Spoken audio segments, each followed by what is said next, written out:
OK.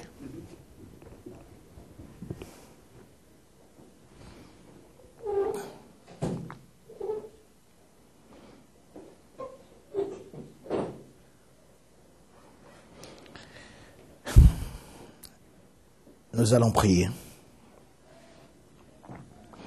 Seigneur, notre Dieu et notre Père, toi qui es celui-là qui nous sauve, nous voulons te dire merci pour cette opportunité que tu nous accordes d'être devant ta face. Toi qui es le sauveur de nos âmes.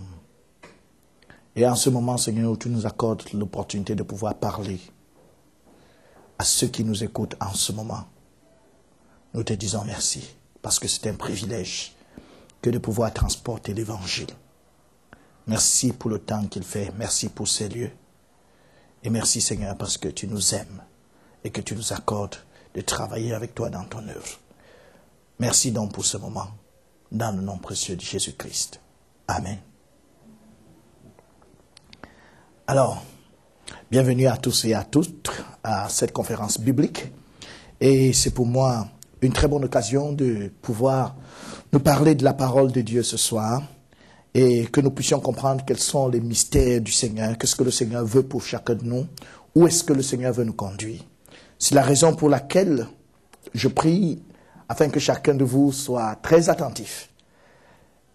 Même si on ne comprend pas très bien, mais il vaut mieux être attentif. Merci. Ok, nous allons commencer tout de suite. Le globe terrestre compte environ 226 pays. Et c'est-à-dire, on peut dire ensemble 226 nations. Mais parmi toutes ces nations, il y en a certaines qui sont déjà reconnues par l'ONU et d'autres qui sont en voie.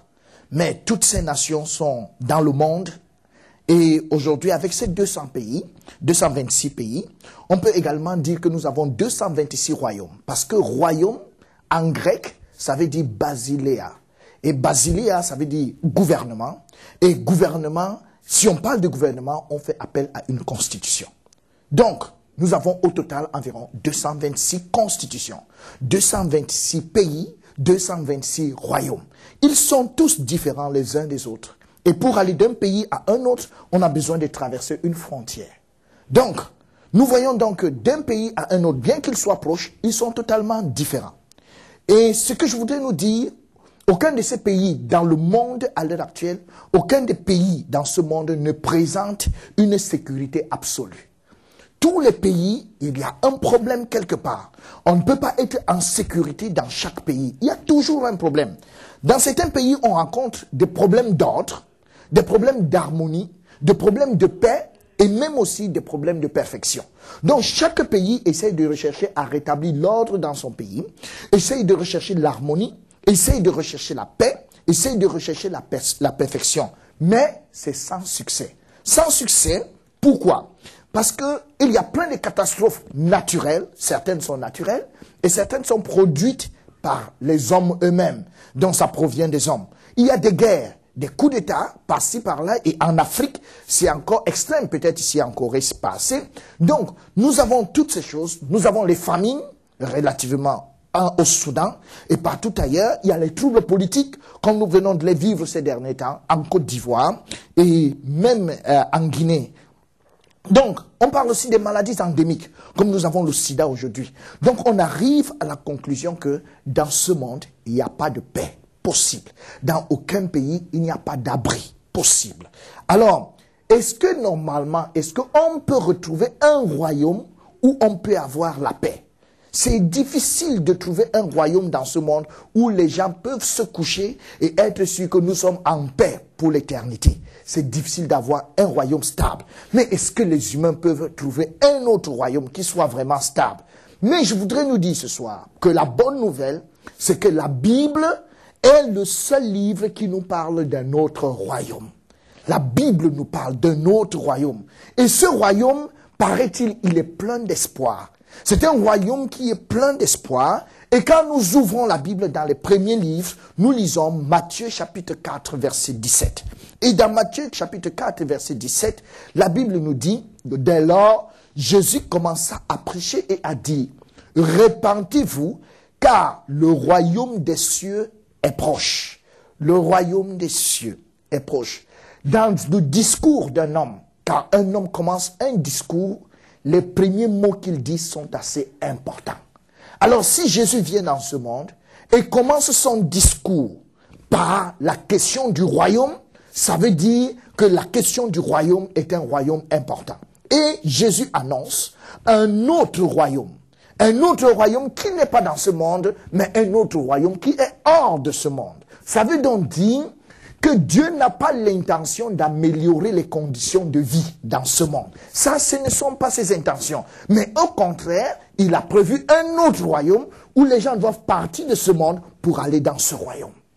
Et il continue en disant dans Marc chapitre 1, verset 14 à 15, il dit, « Mais après que Jean eut été livré, Jésus vint en Galilée prêchant l'évangile du royaume de Dieu et disant, « Le temps est accompli et le royaume de Dieu s'est approché.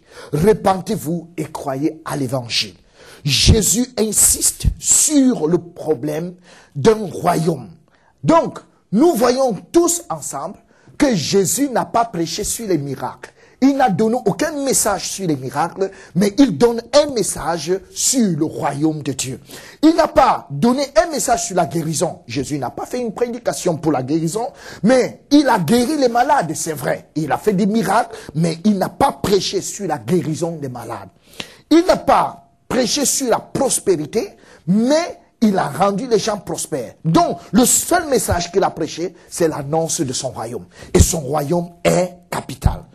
Bien-aimés dans le Seigneur, nous pouvons conclure que le Seigneur ne prêche que sur le royaume de Dieu. C'est un royaume important et nous devons nous en souvenir.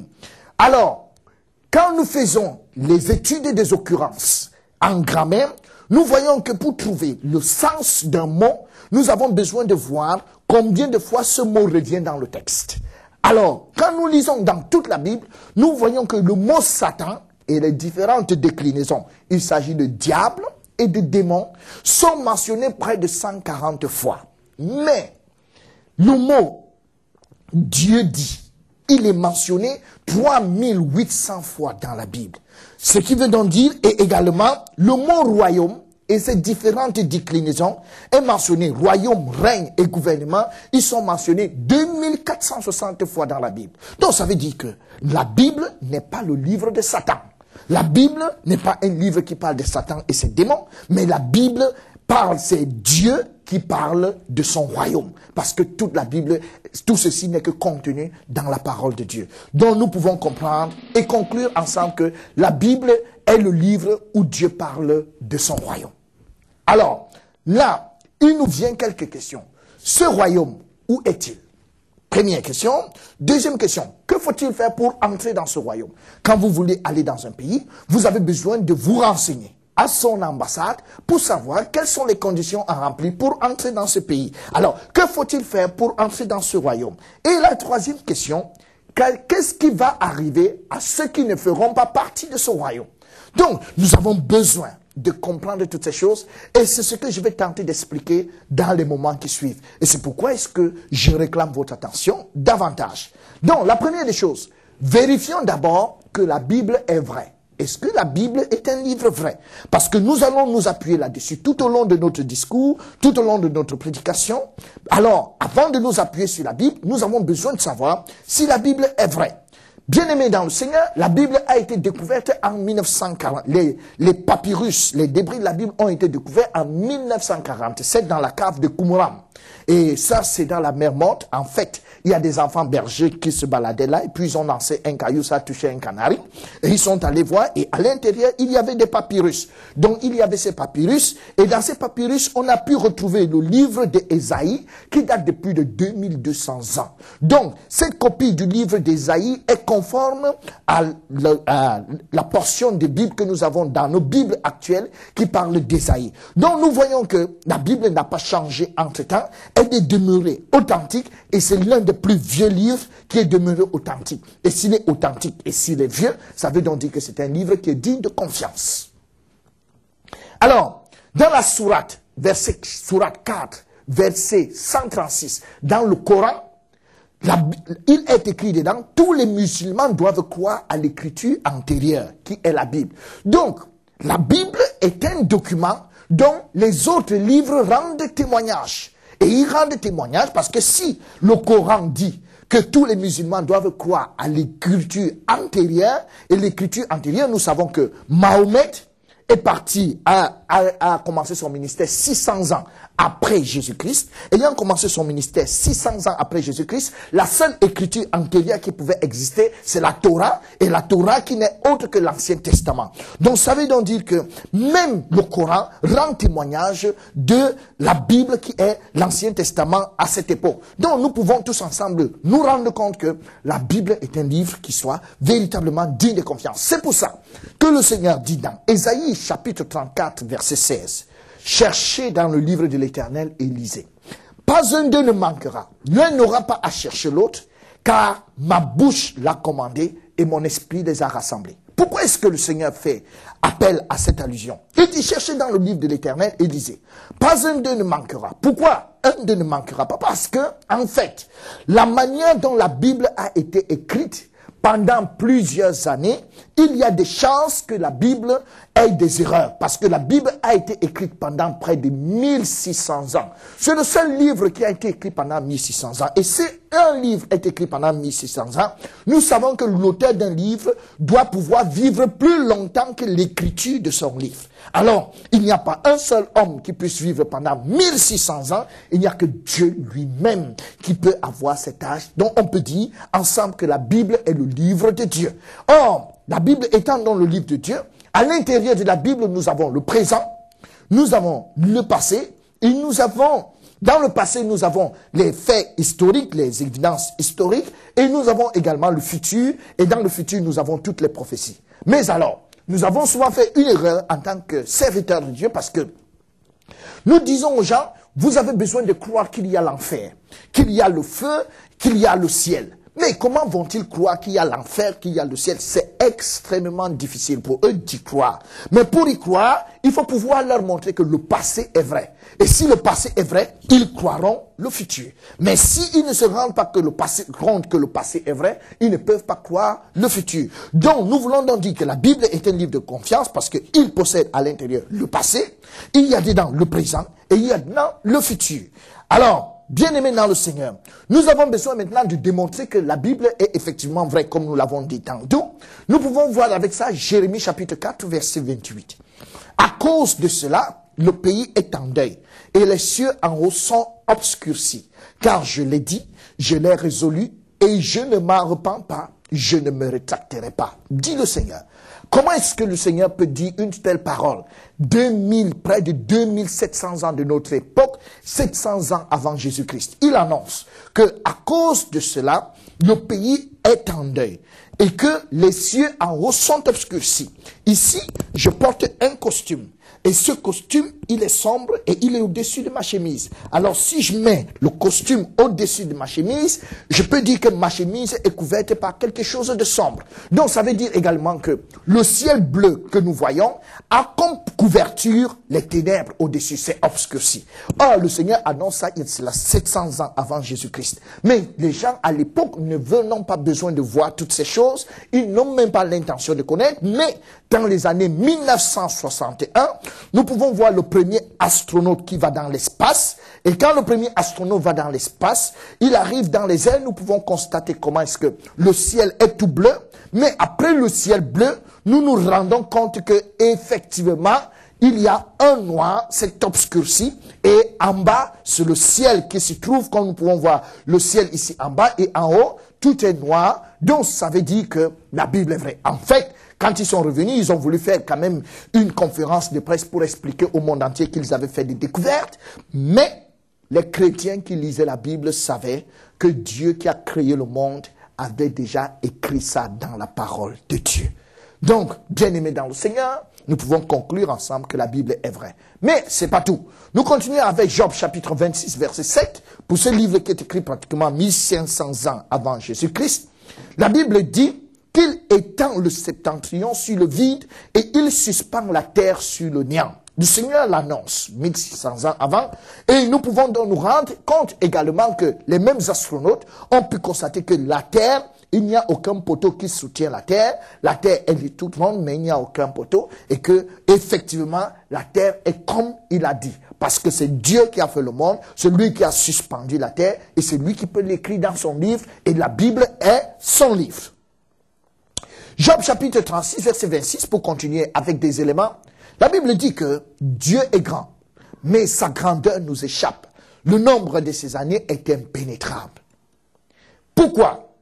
Il attire à lui les gouttes d'eau, il les réduit en vapeur et forme la pluie, dit le Seigneur.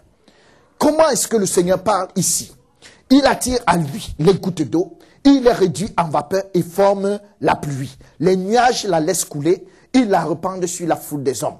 Alors, je voudrais attirer notre attention ici pour pouvoir dire que dans ce texte, le Seigneur est en train d'attirer notre attention.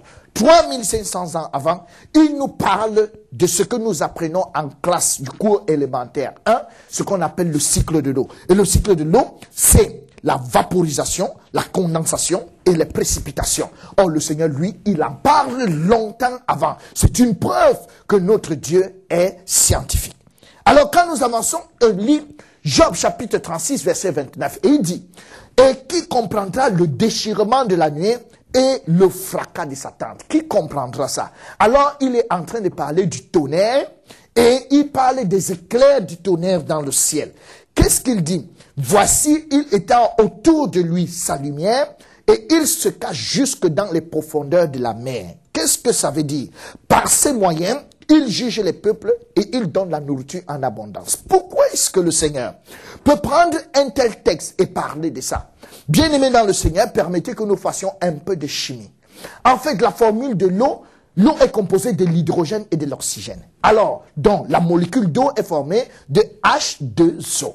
Donc, ça veut donc dire que quand il y a les éclairs de tonnerre dehors, quand il y a les éclairs, ces éclairs produisent de l'électricité et cette électricité divise la molécule d'eau en nitrogène, en atomes d'hydrogène et atomes d'oxygène. Et l'atome d'hydrogène pèse un peu plus et ça tombe sur le sol alors que l'oxygène monte pour être respiré. Alors quand cet atome d'hydrogène tombe sur le sol, cet atome fertilise le sol et quand ça fertilise le sol, ça permet que en cette année où il y a beaucoup d'éclairs, les paysans auront beaucoup de récoltes parce que cet atome d'hydrogène fertilise le sol. Et c'est comme ça, par ces moyens, que le Seigneur peut faire fertiliser les forêts. On n'a pas besoin d'engrais, mais on peut avoir des forêts partout en Afrique. Alors nous pouvons bénir le Seigneur parce que notre Seigneur, il est scientifique et il connaît toutes ces choses et il les a inscrites dans la parole de Dieu. Alors, bien aimé dans le Seigneur, je voudrais continuer en nous parlant de Genèse chapitre 17, verset 12. À l'âge de 8 jours, dit le Seigneur, tout mâle parmi vous sera circoncis, selon vos générations, qu'il soit né dans la maison, ou qu'il soit acquis à prix d'argent, de tout fils d'étranger, sans appartenir à ta race. Alors, bien aimé dans le Seigneur, ici, le Seigneur nous dit à l'âge de 8 jours. Il ne dit pas 7 jours, il ne dit pas 10 jours, il ne dit pas 15 jours, il ne dit pas 5 ans. Mais il dit à 8 jours, tout mâle devra être circoncis. Ce n'est que durant ces années, ces dernières années, que la médecine a pu faire des progrès et que la médecine peut nous déclarer aujourd'hui que quand un enfant vient dans ce monde, à partir du 3e jour, son organisme sécrète de la protéine cicatrisante à 30%. Et cette protéine cicatrisante grandit, elle va croissant jusqu'à 100% le 8e jour. Ça veut donc dire que le 8e jour, s'il se blesse ou s'il est circoncis, la plaie est capable de guérir sans traitement si on obéit à la parole de Dieu. Ça veut donc dire que la parole de Dieu est vraie. Alors, bien aimé dans le Seigneur, Romains chapitre 1, 20, le Seigneur nous parle et il dit, en effet, les perfections invisibles de Dieu, sa puissance éternelle et sa divinité, se voient comme à l'œil nu depuis la création du monde quand on les considère dans ses ouvrages. Ils sont donc inexcusables. Qui est inexcusable? Puisque, ayant connu Dieu, ils ne l'ont point glorifié comme Dieu et ils ne lui ont point rendu grâce. Mais ils se sont égarés dans leurs pensées et leur cœur sans intelligence a été plongé dans les ténèbres. Alors, bien aimé dans le Seigneur, quelle puissance de Dieu il est question? Quelle perfection de Dieu il est question? Alors nous pouvons voir les perfections de Dieu à partir de ce que nous voyons sur notre écran en ce moment. Nous voyons là, nous avons là le soleil. Et ayant le soleil, nous avons la terre, et la terre tourne autour de lui-même. Et il tourne autour de lui-même, et on appelle ça le mouvement de rotation. Ce mouvement de rotation se fait à 1600 km/h. Permettez-moi, pour ceux qui ont déjà voyagé par avion, nous voyons que les grands avions de ligne font à presque 850 ou bien à 900 km/h, mais en fait, ils ne vont pas à une très grande vitesse, mais la Terre tourne à une vitesse de 1600 km/h, et malgré le fait que ça tourne à une vitesse de 1600 km/h, nous pouvons être debout et assis sans rien sentir. Et en même temps, ce n'est pas tout. La Terre n'a pas seulement un mouvement de rotation, mais aussi, en fait, il a un mouvement de révolution. Et son mouvement de révolution est à près de 108 000 km/h. Et 108 km/h, c'est quand même assez exagéré. Mais dans ces 108 000 km/h, jamais et jamais Dieu n'a fait un communiqué pour nous dire, s'il vous plaît, il y a panne, on a quelque chose, nous devons mettre un peu de graisse quelque part, ou bien nous devons serrer un boulon quelque part. Tout marche très bien depuis la création et il n'y a que Dieu pour faire une chose pareille. Donc, c'est la raison pour laquelle nous pouvons dire que les perfections invisibles de Dieu se voient comme à l'œil nu. Alors, bien-aimés dans le Seigneur, quand nous pouvons lire Amos chapitre 9, verset 3. Et quand ils se cacheraient au sommet du Carmel, je les y chercherai. Et de là, je les prendrai. Et quand ils se seraient cachés de devant mes yeux, au fond de la mer, là, je commanderai au serpent et il les mordra. Ici, le Seigneur nous parle d'un serpent qui soit dans la mer. Donc, ça, on ne savait pas qu'il pouvait exister un serpent qui soit capable de mordre quelqu'un dans la mer. Il en parle des années longtemps avant Jésus-Christ. Et c'est ces dernières années qu'on a pu retrouver qu'il y a effectivement un serpent de mer. Et le serpent de mer est extrêmement venimeux. Mais Dieu en avait déjà parlé longtemps avant. Et il existe juste aujourd'hui. Ça veut dire que la parole de Dieu est vraie. Alors, bien-aimés dans le Seigneur, qu'est-ce que la vie d'un homme? En fait, la vie d'un homme, d'où est-ce que nous sortons et où est-ce que nous allons? En fait, nous sortons de Dieu et nous allons vers Dieu. Et notre vie, c'est quoi? Ce n'est que bien mal, bien mal, bien mal, bien mal. Et à la fin, nous mourrons. Hein, peut-être les pasteurs, leur vie, c'est seulement bien, bien, bien, bien, bien, bien. Mais, normalement, toute la vie des hommes, c'est toujours bien mal, bien mal, bien mal. Alors, nous venons dans ce monde comme ce petit garçon, et après, quand nous sommes contents et nous avons bien été, nous pouvons sourire. Et quand nous sommes à cet âge, nous recherchons des petites amitiés dans l'adolescence, mais c'est pas tout. Pour ceux qui sont assez courageux, ils parviennent au mariage. Quand nous pouvons voir ce couple, ils sont très heureux et ils saluent. Mais bien aimés dans le Seigneur, cette jolie femme que nous sommes en train de voir, elle ne restera pas toujours souriante comme ça, parce que dans bien des années, quelques temps après, son sourire ne sera plus ça, parce qu'elle sera celle-ci. Elle sera une vieille femme comme celle-ci. Et quand elle sera une vieille femme comme celle-ci, on se demandera bien, et ça va devenir pénible. Mais ici, jusqu'ici, c'est pas la fin. Parce que après toutes ces choses, il y a la mort qui arrive et elle sera ça. Et quand on est à ce stade-ci, on n'a plus d'habits, on n'a plus de vêtements et on n'a plus de titres. On n'est rien. Et tout le monde est humble à ce niveau. Il ne réclame rien, il a tout perdu. Alors, bien aimés dans le Seigneur, si nous tous, nous savons que nous serons ceci très bientôt, je pense que nous nous vanterons moins. Donc, quand nous voyons une très jeune femme, une jolie femme en route qui marche, ne nous méprenons pas. En fait, elle finira comme ça. Elle sera là un beau jour. Mais ce n'est pas seulement les femmes, parce que même les hommes, quand nous voyons un beau garçon comme celui-ci, bientôt il sera ça, et à la fin il sera ceci. Donc, ce qui fait que dans tous les cas, nous finirons bien par être là. Et quand nous sommes là, permettez-moi de vous le dire, c'est pas la fin de toute chose. Ça, c'est la fin en ce qui concerne notre corps. Non, mais c'est le début d'autre chose. Alors, bien aimés, c'est très dangereux en ce moment. Parce que si vous êtes dans cet état, où est-ce que vous allez passer votre éternité? Donc, la chose la plus importante, c'est de savoir à quel royaume vous appartenez. Et nous étions en train de parler du royaume de Dieu. Où est-il? Que faut-il faire pour entrer dans ce royaume? Et qu'en sera-t-il de ceux qui ne pourront pas entrer dans ce royaume? Parce qu'après la mort, vous devez appartenir à l'un de ces royaumes. Alors, la première des choses, où est ce royaume? Permettez-moi d'expliquer. Matthieu chapitre 6, verset 10. Quand nous le lisons, la Bible dit que ton règne vienne, que ta volonté soit faite comme dans le ciel, aussi sur la terre. Donc, le royaume de Dieu est dans le ciel et ce royaume doit connaître son extension sur la terre. Et il doit connaître son extension sur la terre où? Dans le cœur des hommes. En fait, c'est pas nouveau. C'est pas la première fois. Parce que, en fait, l'homme, quand il a été créé dans le jardin d'Éden, Dieu lui a donné un corps et il lui a donné, à l'intérieur de son corps, il lui a donné une âme. Et aussi après cette âme, Dieu lui a donné son esprit. Et dans son esprit, Dieu lui a dit, je t'envoie sur la terre afin que tu domines sur toutes choses. Tu devras dominer sur toutes les créatures. Et pour que l'homme puisse dominer, l'Esprit de Dieu est venu aussi vivre en l'homme, afin de lui donner la puissance de dominer.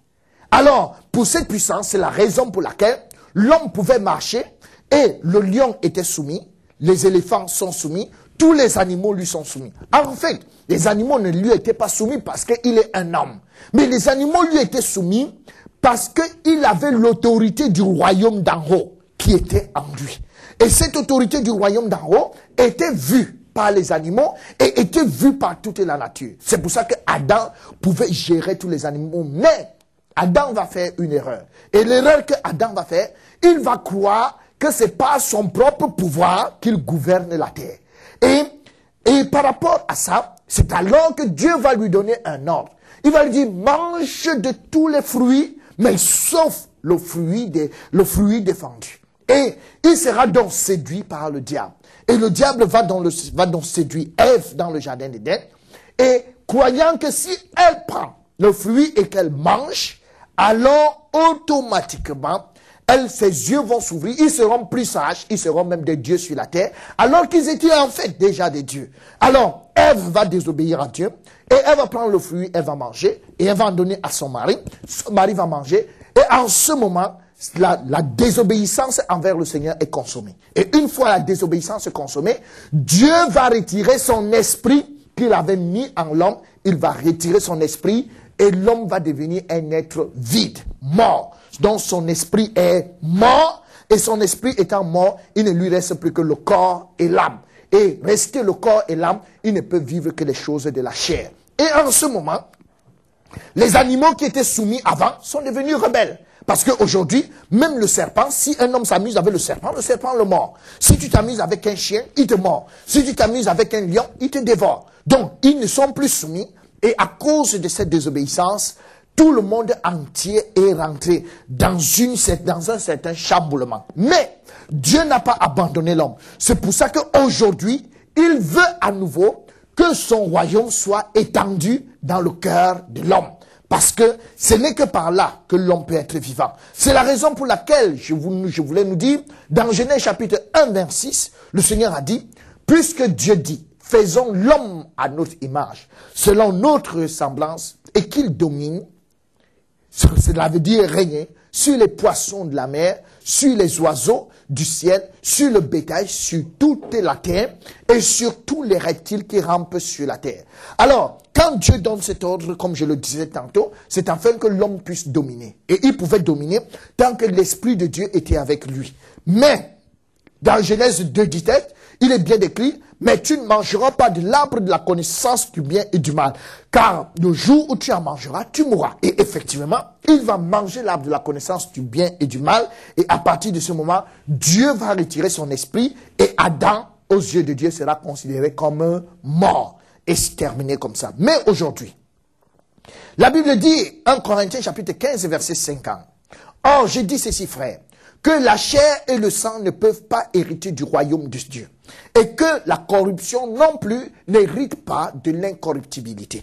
Donc, en fait, quelqu'un ne peut pas être sauvé s'il n'y a pas l'Esprit de Dieu en lui. Or, si l'Esprit de Dieu est retiré, il ne reste plus que la chair et le sang. Et ceux-là ne peuvent pas hériter du royaume de Dieu. Donc, bien-aimés dans le Seigneur, Dieu veut étendre son royaume aujourd'hui. Et il veut étendre son royaume dans le cœur de l'homme. Alors, que faut-il faire pour entrer dans le royaume de Dieu? Qu'est-ce que nous avons besoin de faire pour entrer dans le royaume de Dieu? Bien-aimé, Jean chapitre 3, verset 3, le Seigneur dit, Jésus lui répondit, en vérité, je te le dis, si un homme ne naît de nouveau, il ne peut voir le royaume de Dieu. Si on ne naît pas de nouveau, on ne peut pas voir le royaume. Donc, c'est pas une question de si on va à l'église, si on chante, si on danse ou si on prie, si on chasse les démons, si on parle en langue. Non, ça, c'est pas trop nécessaire. Mais la question est de savoir, est-ce que vous êtes né de nouveau? Si vous n'êtes pas né de nouveau, vous n'êtes pas dans le royaume de Dieu. Le seul passeport pour entrer dans le royaume de Dieu, on a besoin de naître de nouveau. Et le Seigneur dit, il insiste dans Jean 3, verset 5, il dit, Jésus répondit, en vérité je te le dis. Si un homme ne naît d'eau et d'esprit, il ne peut entrer dans le royaume de Dieu. Alors plusieurs sont d'accord et racontent que l'eau dont on parle dans la Bible, dans ce verset-ci, c'est l'eau du baptême. Mais, bien aimé dans le Seigneur, il est question de naître d'eau et d'esprit. Or, on ne peut pas baptiser quelqu'un qui n'est pas né. Donc, il faut qu'il naisse, mais il doit naître de la combinaison de l'eau et de l'esprit. Donc, c'est pour ça que dans Jean, il est dit, Jean 3, verset 7, ne t'étonne pas que je t'ai dit. Il faut que vous naissiez de nouveau. C'est un impératif. Nous devons naître de nouveau. Et si nous ne sommes pas de nouveau, on ne peut pas appartenir à ce royaume. Et Jean chapitre 3, verset 4, le Seigneur dit à Nicodème. Nicodème dit au Seigneur, Nicodème lui dit, comment un homme peut-il naître quand il est vieux? Peut-il rentrer dans le sein de sa mère et naître? Ça, c'est une grave question. Le mot comment? Comment un homme peut-il naître quand il est vieux? Et c'est une question assez fondamentale. Comment? Si vous me dites que vous êtes né de nouveau, la question importante est de savoir comment. Je ne demande pas quand, mais comment? Comment est-ce que vous êtes né de nouveau? Comment est-ce que vous êtes arrivé dans cette affaire? Alors, bien aimé, Matthieu chapitre 16, verset 26 nous dit, et que servirait-il à un homme de gagner tout le monde entier s'il perdait son âme? Ou que donnerait un homme en échange de son âme? En fait, pour le Seigneur, l'âme d'une personne est assez capitale. Donc même si on mettait les enfants, l'argent, les maisons, les églises et tout d'un côté de la balance et que de l'autre côté, nous avons notre âme devant le Seigneur est plus importante. Donc plus que toutes les autres choses de la terre. Alors si quelqu'un a perdu son âme, ça veut dire qu'il a tout perdu. Mais si ton âme est sauvée, ça veut dire que tu as tout gagné. Donc la chose importante, c'est le salut de notre âme. Nous avons besoin de sauver notre âme. Alors, bien aimé dans le Seigneur, c'est pour ça que dans 2 Corinthiens chapitre 13, verset 5, il est dit, examinez-vous vous-même pour savoir si vous êtes dans la foi. Éprouvez-vous vous-même. Ne reconnaissez-vous pas que Jésus-Christ est en vous, à moins peut-être que vous ne soyez reprouvés. C'est assez important parce que le Seigneur s'adresse ici à ceux qui sont chrétiens dans des églises et il leur dit de s'examiner pour savoir s'ils sont dans la foi. On peut bien être dans une communauté, dans une chapelle, alors que nous ne sommes pas dans la foi. Raison pour laquelle on est dans le besoin de s'examiner pour savoir si nous sommes dans la foi. Et si nous devons nous examiner, avec quoi est-ce que nous devons nous examiner? Nous devons bel et bien nous examiner à l'aide de la Bible qui est la parole de Dieu. Alors, Matthieu chapitre 7 verset 21 nous dit, ceux qui me disent Seigneur, Seigneur, n'entreront pas tous dans le royaume des cieux, mais celui-là seul qui fait la volonté de mon Père qui est dans les cieux. Alors, ce n'est pas une question de tous ceux qui disent Seigneur, Seigneur. Plusieurs personnes disent Seigneur, Seigneur, mais ce n'est pas ça qui compte et c'est pas tout. Parce que dans ce monde, nous voyons que la population du monde, c'est environ 6 milliards et demi. Et nous avons ceux qui sont sans religion, qui sont environ 0,8 milliards. Ceux qui sont des autres religions qui sont 1,3 milliard. Ceux qui sont dans le bouddhisme qui sont 0,4 millions. Ceux qui sont dans l'hindouisme qui sont 0,8 millions. Ceux qui sont dans l'islam sont 1 milliard 2.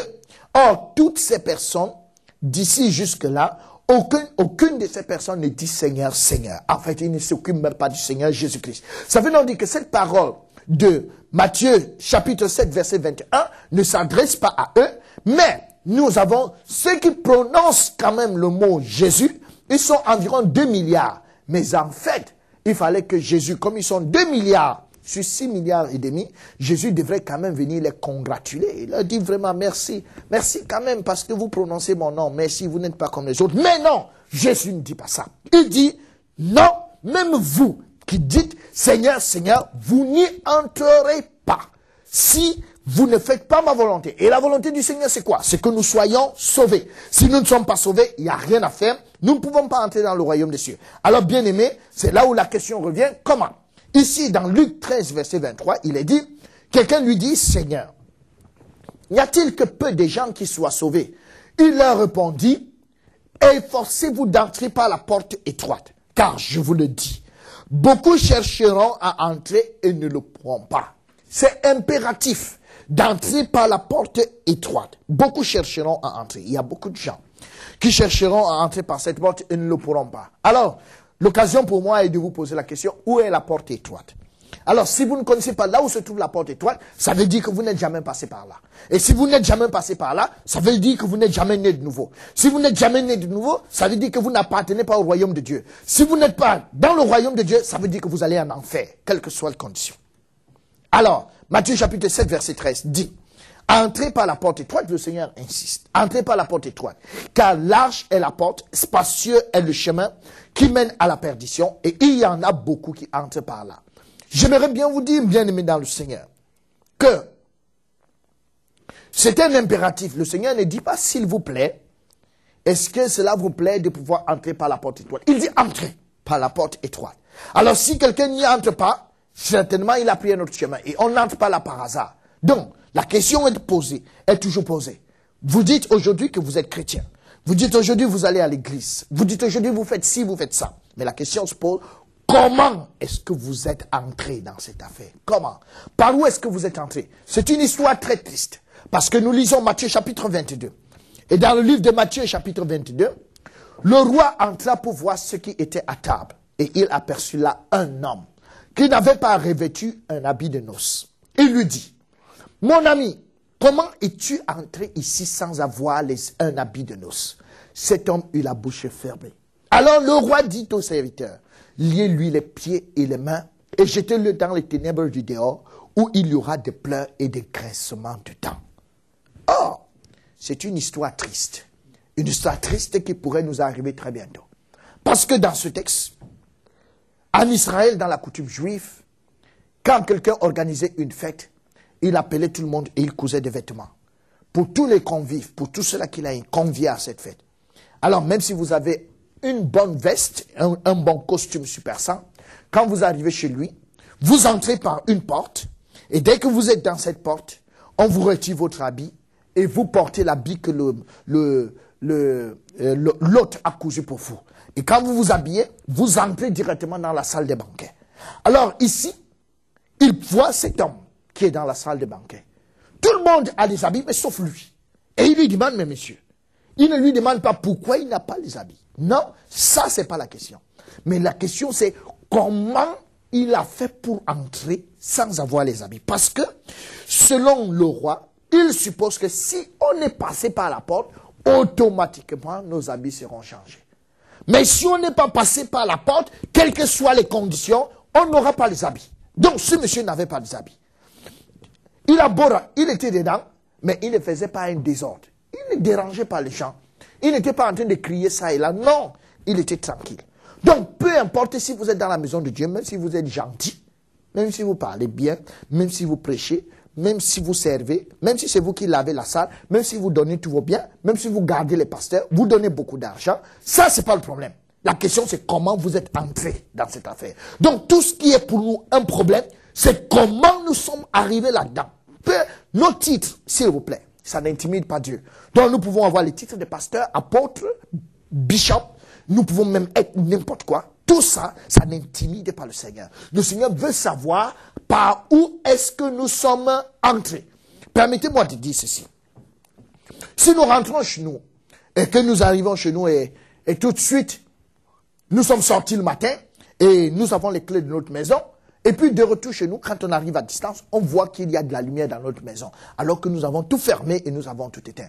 Nous allons certainement nous approcher, et quand nous approchons et nous guettons par les nacos, et par la fenêtre, nous voyons qu'il y a deux bonhommes dedans qui sont en train de nettoyer le sol, et ils mettent la peinture un peu partout. Est-ce que nous allons les féliciter? Nous n'allons pas les féliciter, non.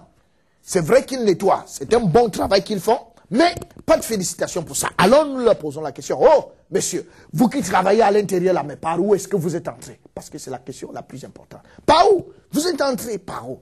Alors, s'ils ne nous donnent pas une réponse valable, nous allons appeler la police tout de suite. Donc c'est la raison pour laquelle dans le livre de Jean, chapitre 10, verset 1, il est écrit, en vérité, je vous le dis, celui qui n'entre pas par la porte dans la bergerie, mais qui y monte par ailleurs, est un voleur et un brigand.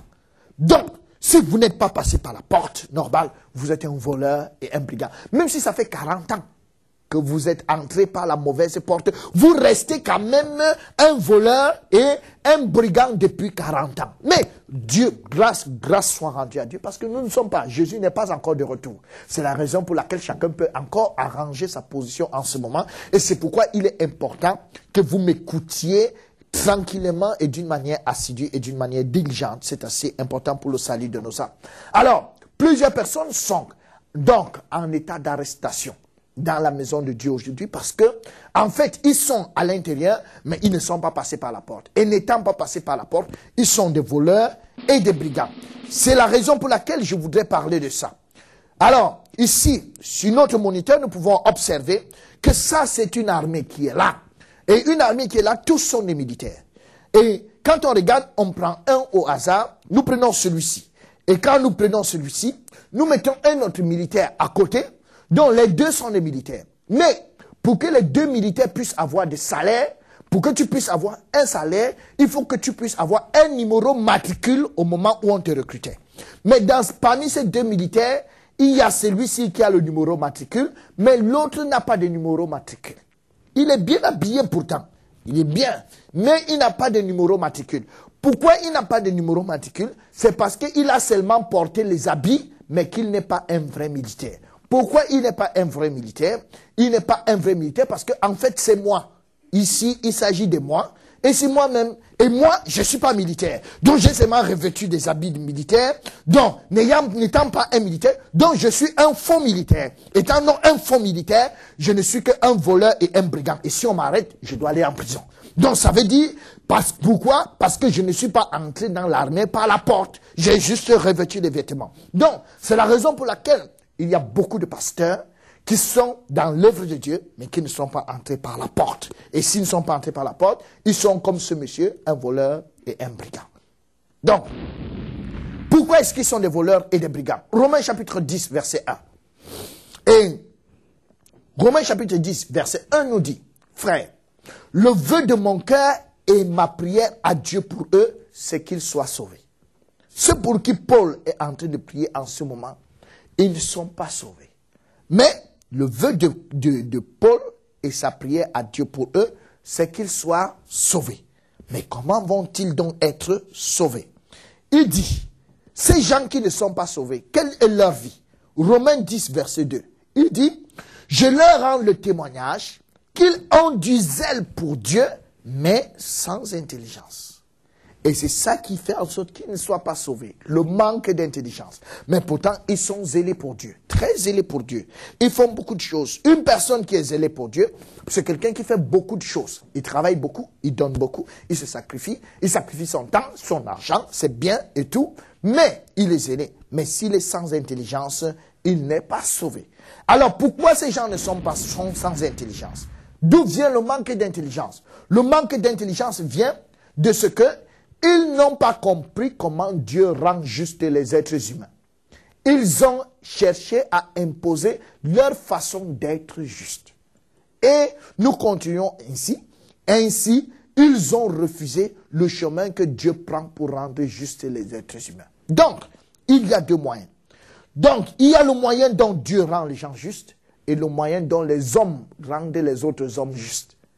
Et le moyen dont les hommes utilisent pour rendre les autres justes, on appelle ces moyens la porte large. Et la manière dont Dieu prend pour rendre les hommes justes, on appelle ça la porte étroite.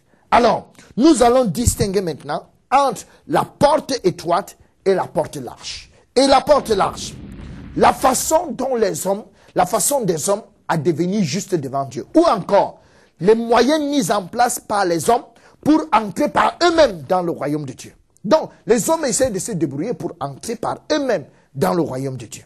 Mais, avant de parler de ça, je voudrais commencer par dire, qu'est-ce qui rend les hommes injustes? Qu'est-ce qui nous amène à être injustes? Première des choses, dans Genèse chapitre 2, verset 17, le Seigneur dit, Mais tu ne mangeras pas de l'arbre de la connaissance du bien et du mal.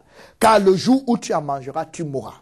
Ça veut dire que dans le jardin d'Éden, lorsque l'homme a désobéi vis-à-vis de Dieu, en ce moment-là, il a péché contre Dieu. Et aux yeux de Dieu, il est considéré comme un rebelle. Il est considéré comme mort. Mort pourquoi? Parce que le péché a pris place dans son cœur. Jérémie 17, verset 9 dit, « Le cœur est tortueux par-dessus tout, et il est méchant. Qui peut le connaître? » Alors, si quelqu'un a un cœur, Dieu ne nous demande pas si nous sommes un type bon ou un type mauvais. Ça, c'est pas la question. Le Seigneur dit, si tu as un cœur, ce cœur est méchant. Et si tu as un cœur méchant, automatiquement, tu n'es pas bon pour lui. Alors, ce cœur est méchant, pourquoi? Pourquoi est-ce que nos cœurs sont méchants? À cause de Marc chapitre 7, verset 21. Car c'est du dedans, c'est du cœur des hommes que sortent les mauvaises pensées, les adultères, les impudicités, les meurtres, les vols, les cupidités, les méchancetés, la fraude, le dérèglement, le regard envieux, la calomnie, l'orgueil et la folie. Toutes ces choses mauvaises sortent du dedans et souillent l'homme.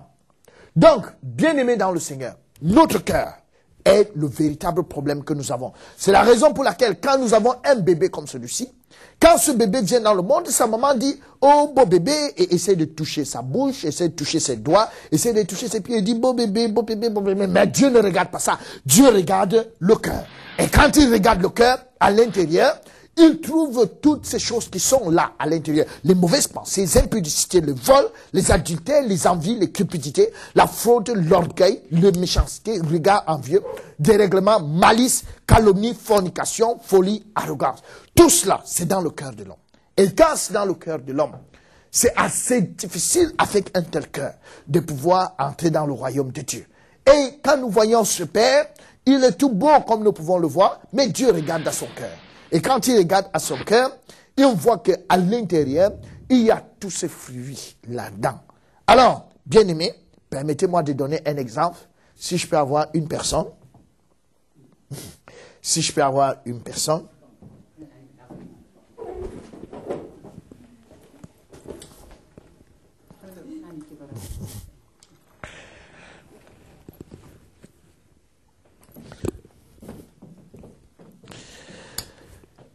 Please come. Yeah, madame. Yeah. Alors, ce monsieur que nous avons ici, ça, c'est son cœur. Donc, ça, c'est son cœur. Et dans son cœur, il y a tous les péchés. C'est de son cœur que sortent tous les péchés. Et quel âge avez-vous?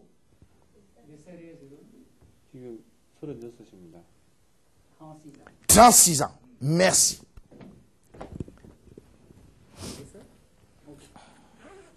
Non, c'est bon.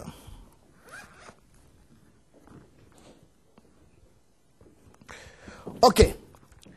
Notre monsieur, il a 36 ans. Et si il a 36 ans, ça veut dire que pendant 36 ans, ça c'est tous les péchés qu'il a commis pendant 36 ans. Chaque page égale un péché. Chaque page, un péché. Chaque page, un péché. Donc ça, c'est tous les péchés pendant 36 ans. Tous les péchés. Mais c'est vrai que c'est peu. Pour 36 ans de vie, c'est peu. Mais ça, c'est tous ces péchés. Donc on peut appeler ça, ce sont ces péchés passés. Donc, tout ceci, ce sont ces péchés passés. Et chaque péché, ça sort de son cœur. Ça sort de son cœur. Et il les a commis pendant 36 ans. Amen. Alors, par rapport à ça également, nous avons aussi des péchés qu'il a fait aujourd'hui. Ça, c'est des péchés qu'il a fait aujourd'hui. Ça, ce sont les péchés qu'il a fait aujourd'hui. Donc, et là, et il n'est pas encore mort. Et comme il n'est pas encore mort, il y a encore d'autres péchés qu'il doit faire. Et ces péchés qu'il doit faire sont encore dans son cœur. On appelle ça les péchés futurs. Donc ça veut dire que notre bonhomme qui est là maintenant, dans son cœur, il y a les péchés futurs. Et ici, il y a les péchés passés. Et là, il y a les péchés présents. Les péchés futurs, pourquoi? Pourquoi est-ce que nous savons que ça, il y a les péchés futurs? Quand Pierre va s'adresser, quand Jésus va s'adresser à Pierre, il va lui dire, avant que le coq ne chante 3 fois, avant que le coq ne chante 2 fois, tu vas me régner 3 fois. Or, Jésus regarde où? Il regarde dans le cœur. Et il regarde dans le cœur et il voit ce péché. Mais Pierre, lui, ne voit pas. Il dit non, je ne peux pas te régner, je peux pas. Mais Jésus dit, tu vas me régner. Mais effectivement, Jésus l'avait régné. Ça veut donc dire, Dieu connaît nos péchés futurs. Donc, nous avons les péchés futurs, les péchés passés et les péchés présents. Et maintenant, moi je suis pasteur. Et si j'arrive et je lui demande, monsieur, est-ce que vous voulez aller dans le royaume de Dieu? Il va me dire, oui. Oui. Oui. Hein? Tu vas lui poser la question. Tu veux aller dans le royaume de Dieu? Est-ce que tu veux aller dans le royaume de Dieu? Oui. Oui. Alors, il dit oui. Et moi, en tant que pasteur, je lui dis, si tu veux aller dans le royaume de Dieu, il faut confesser tes péchés. Confesse tes péchés. Mais comment est-ce que, dans sa tête, il ne peut pas connaître tout ça? Il ne peut pas connaître tout ça. Donc, il va confesser une petite partie. Il va confesser un peu. Ça, c'est ce qu'il se souvient. Donc, tout le reste, il ne se souvient pas. Et puis, il confesse ça. Parce qu'il a fait ça aujourd'hui. Et ça, il confesse un peu. Bon, ça là, il n'est pas au courant. Est-ce que donc, avec tout ça, est-ce qu'il a enlevé ses péchés? Non. Donc, il ne peut pas entrer dans le royaume de Dieu par la confession. Merci. Amsamida.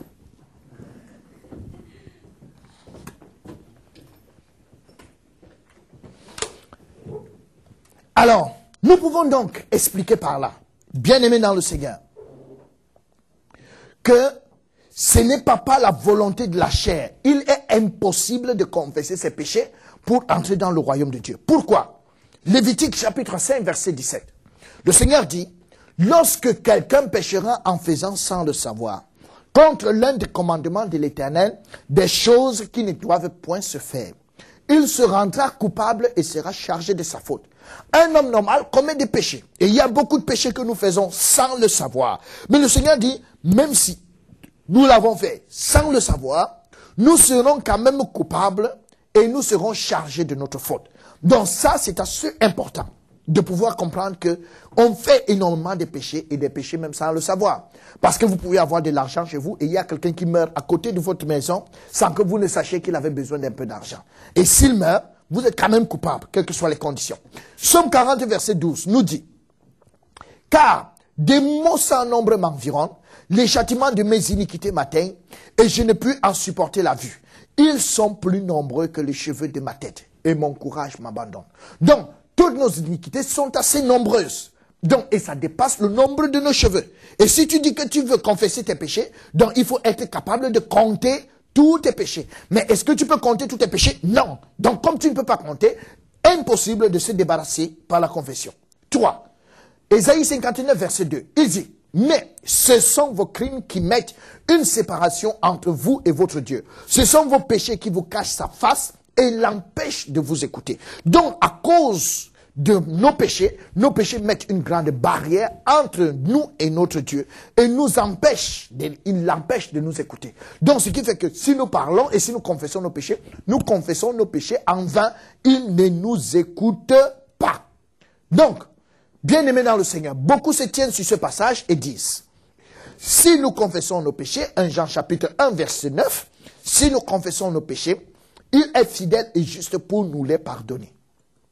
Or, il dit, si nous confessons, on ne peut pas passer par la confession. Pourquoi? Parce que ce texte, il faudrait le lire à 1 Jean chapitre 1 verset 6, qui dit, si nous disons que nous sommes en communion avec lui. Donc ce verset s'adresse à ceux qui sont en communion avec Dieu.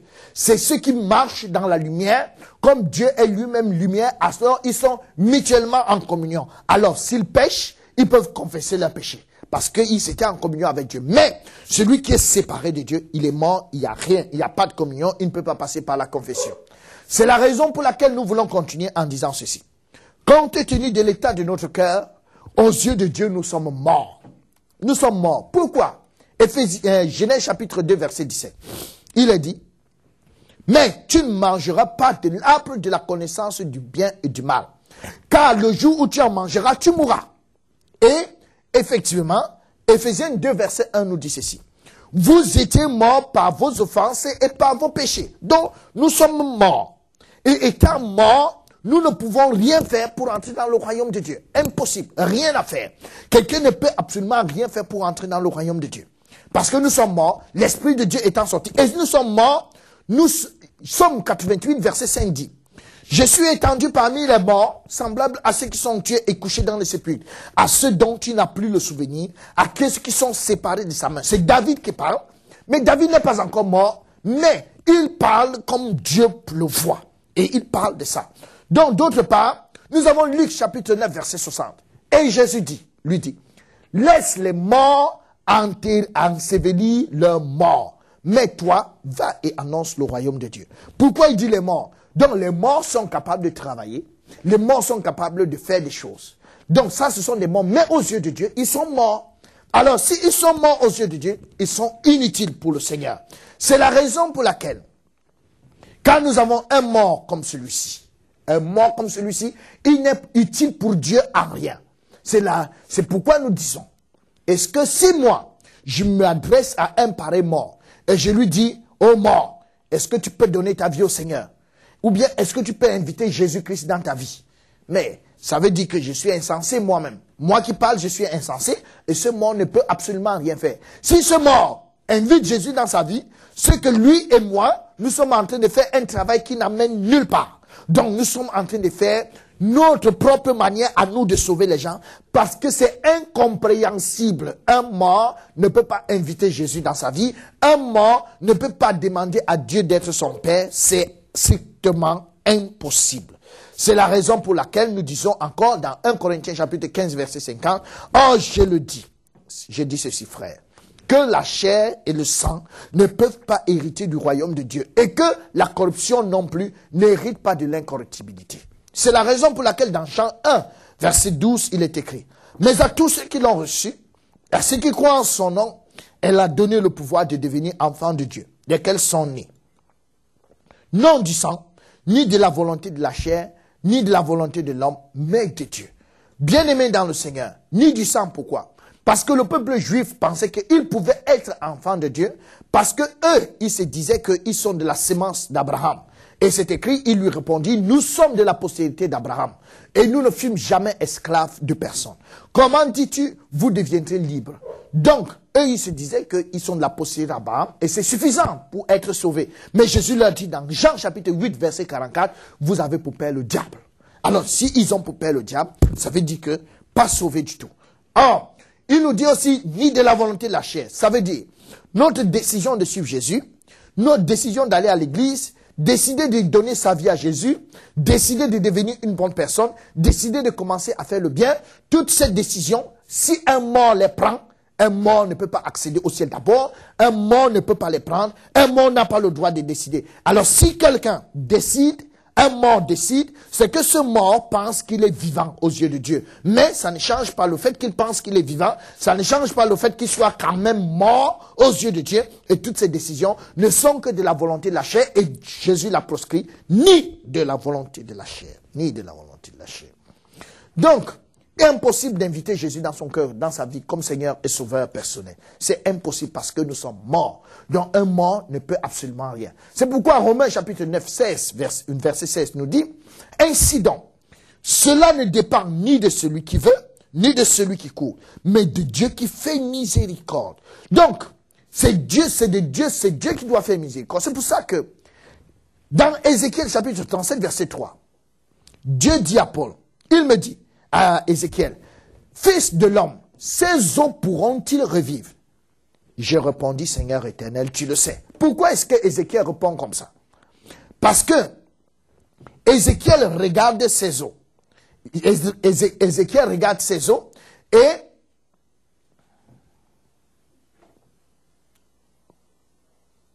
il regarde ces eaux. Et si Ézéchiel savait en lui-même que ces eaux peuvent revivre, il allait dire à Dieu, non, reste tranquille. D'un moment à l'autre, ces eaux peuvent revivre. Mais il n'a pas dit ça. Mais si Ézéchiel savait que lui, il peut faire quelque chose pour que ces eaux revivent, il allait dire à Dieu, non, laisse, sois tranquille. Je vais gêner et prier, et puis ces eaux vont revivre. Mais non, Ézéchiel a dit, éternel, Seigneur éternel, tu le sais. Ça veut dire, En d'autres termes, ça dépend de toi. Si ces eaux doivent revivre, ça dépend de toi. Donc, pour que ces eaux revivent, la force doit venir de Dieu. C'est pourquoi dans Hébreux 12, verset 6, car le Seigneur châtie celui qu'il aime et il frappe de la verge tout ce qu'il reconnaît pour ses fils. Il frappe de la verge. Alors, s'il frappe de la verge, tout ce qu'il reconnaît pour ses fils. Donc, dans notre législation, nous savons, nous tous ensemble, que c'est le père qui reconnaît ses enfants. Ce n'est pas un enfant qui se lève pour dire « Oh papa, reconnais-moi, papa, je veux que tu me connaisses, accepte-moi comme ton fils, pardon papa. » Non, c'est pas ça. C'est le père qui reconnaît le fils. Et le fils ne fait rien pour que le père puisse le reconnaître. Donc, d'où est-ce que nous avons ramassé cette histoire? Où nous arrivons quelque part et nous prêchons l'évangile et nous disons « Est-ce qu'il y a quelqu'un ici qui veut donner sa vie au Seigneur ?» Et puis, certains morts lèvent la main, et puis ils sortent, ils arrivent devant, et puis on leur dit, répétez après moi, et ils se mettent à répéter, Seigneur Jésus, et ils répètent, Seigneur Jésus, Seigneur Jésus, Seigneur Jésus, pardonne-moi pour mes péchés, pardonne-moi pour mes péchés. En ce jour-ci, je te reconnais dans ma vie comme mon Seigneur, je te reconnais dans ma vie comme mon Seigneur. Viens dans mon cœur, fais de moi ton enfant, fais de moi ton enfant. Écris mon nom dans le livre de vie, écris mon nom dans le livre de vie. Mais où est-ce qu'on a ramassé ça? C'est pas biblique. C'est pas biblique et ça ne sera jamais biblique. On ne peut pas être sauvé par là. Ça ne peut être que des traditions d'hommes. C'est la raison pour laquelle le Seigneur dit, c'est Dieu qui reconnaît son enfant. Et il reconnaît son enfant en envoyant sa parole. Quand il envoie sa parole touche les gens et les gens sont guéris. Souvenons-nous de Lazare. Lazare était dans la tombe. Quand il était dans la tombe, Dieu ne lui a pas dit, oh, Jésus lui dit, oh Lazare, dans la tombe, est-ce que tu veux revivre? Bon, mais si tu veux revivre, fais une petite prière là-bas et puis on va voir. Non, vous ne pouvez pas dire ça à Lazare. Là, il a appelé Lazare, sort. Et Lazare est sorti. Donc, ça veut dire, pour être sauvé, la parole de Dieu sort et l'Esprit de Dieu accompagne dans ton cœur et cela te sauve. Un point, un trait. C'est la raison pour laquelle plusieurs personnes disent, voici, je me tiens à la porte et je frappe. Si quelqu'un entend ma voix et ouvre la porte, j'entrerai chez lui. Je souperai avec lui et lui avec moi. Je souperai avec lui et lui avec moi. Donc, mais plusieurs personnes disent, j'ai ouvert mon cœur au Seigneur, s'il vous plaît. Avant d'ouvrir notre cœur, il faut entendre. Et c'est pour ça que Deutéronome 29, verset 4 dit, mais jusqu'à ce jour, l'Éternel ne vous a pas donné un cœur pour comprendre, des yeux pour voir et des oreilles pour entendre. C'est Dieu qui donne un cœur pour comprendre. Et quand sa parole sort, Dieu nous ouvre le cœur et dès que nous comprenons, nous pouvons parvenir à la nouvelle naissance. Romains 10, verset 9. Plusieurs personnes disent, Dieu a dit, si tu confesses de ta bouche le Seigneur Jésus, et si tu crois dans ton cœur que Dieu l'a ressuscité des morts, tu seras sauvé. Oh, attention, il n'est pas écrit si on t'aide à confesser. On n'aide pas quelqu'un à confesser. Si on aide quelqu'un à confesser, ça veut dire qu'il n'y a rien dans son cœur. Donc, il faut que tu confesses à partir de la prédication, c'est-à-dire on prêche, parce qu'il est écrit Romains 10, verset 14. Comment donc invoqueront-ils celui en qui ils n'ont pas cru, et comment croiront-ils en celui dont ils n'ont pas entendu parler? Et comment en entendront-ils parler s'il n'y a personne qui prêche? Donc, on prêche la parole, et les gens entendent, et ils sont sauvés. On ne peut pas de manipulation. Donc, si aujourd'hui vous êtes tombé dans l'eau, et que je vienne avec ma pirogue, et je vous sauve, quand nous arrivons au bord de l'eau, je ne vous enseigne pas à comprendre comment vous avez été sauvé. Je ne vous dis pas de répéter après moi. Vous le savez et vous le dites. Donc, nous devons prêcher la parole. Et puis, à la fin, les gens sont sauvés sans qu'on leur demande quelque chose, comme cette vidéo que nous allons voir tout à l'heure. Donc, quand nous voyons cette vidéo, les gens sont sauvés juste spontanément, sans qu'on leur ait demandé quelque chose.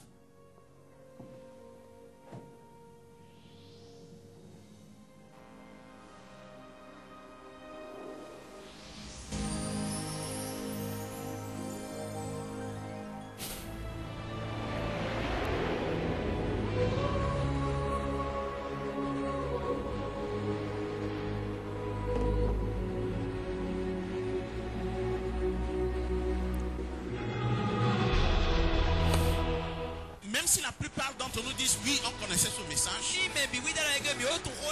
ils peuvent aussi affirmer présentement qu'ils le connaissaient en partie. Et la moitié d'une vérité est pire que le mensonge.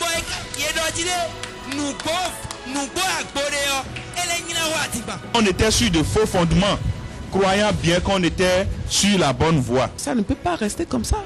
J'ai compris que sincèrement, j'étais totalement aveugle avant. Mais après ce séminaire, je dors paisiblement toutes les nuits. Et c'est la confirmation que je suis sauvé. Je suis sauvé. Je suis dans la joie parce que je suis sauvé. Ça fait... Je suis toute joyeuse et je ne sais même pas comment partager cette joie-là avec mes frères. Je suis débordée, voilà. Oh mes frères, c'était une grande joie. C'était une grande joie de comprendre ça. Cette joie-là, nous ne serons jamais... Cette joie-là ne peut jamais nous quitter. Je suis un homme libre, un citoyen du ciel.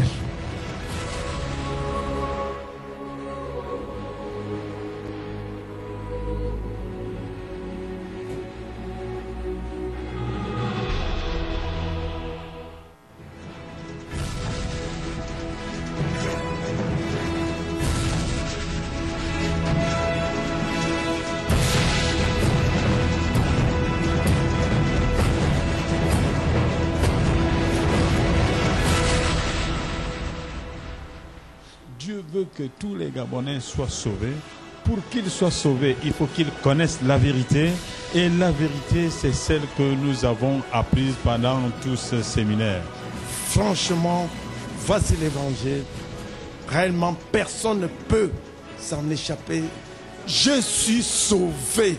Et je suis tellement content et je crois que je suis sauvé. Amen. Amen. Directement, j'ai senti que voilà, je suis sauvé. Aujourd'hui, le Seigneur m'a affranchi. Et la joie que je ressens là-dedans, elle est inexprimable. Je ne trouve pas de mots. Que des larmes de joie. Je suis vraiment heureuse aujourd'hui. Mon fardeau est tombé. Je suis née de nouveau, je suis sauvée. Je suis sauvé. Les mots me manquent.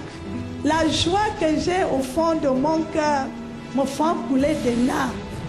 Parce que je sais que si je meurs aujourd'hui, l'enfer est loin de moi. Je suis la femme d'un serviteur de Dieu. Et depuis très longtemps, je me suis opposée à la parole de Dieu. J'étais vraiment perdue. Et je me disais, Seigneur, je ne veux pas vraiment me perdre. Seigneur, je ne veux pas me perdre.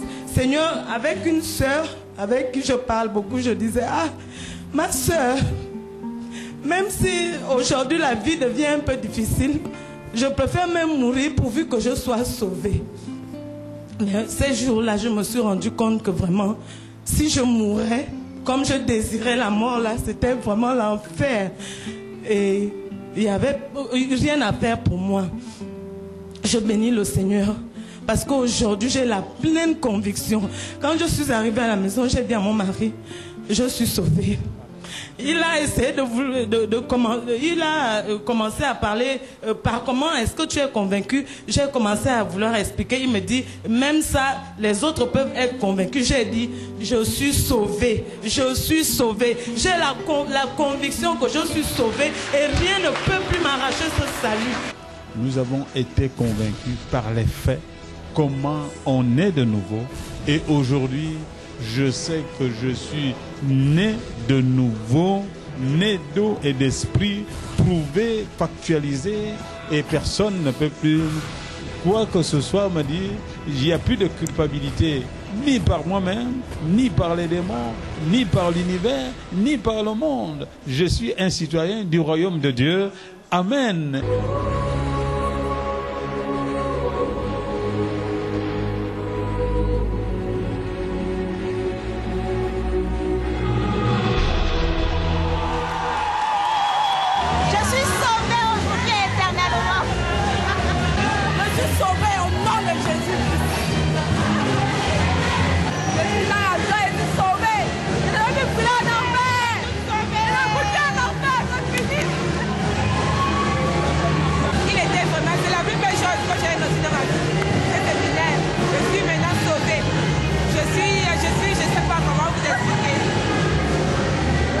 Non, je n'ai rien dit, je suis seulement content.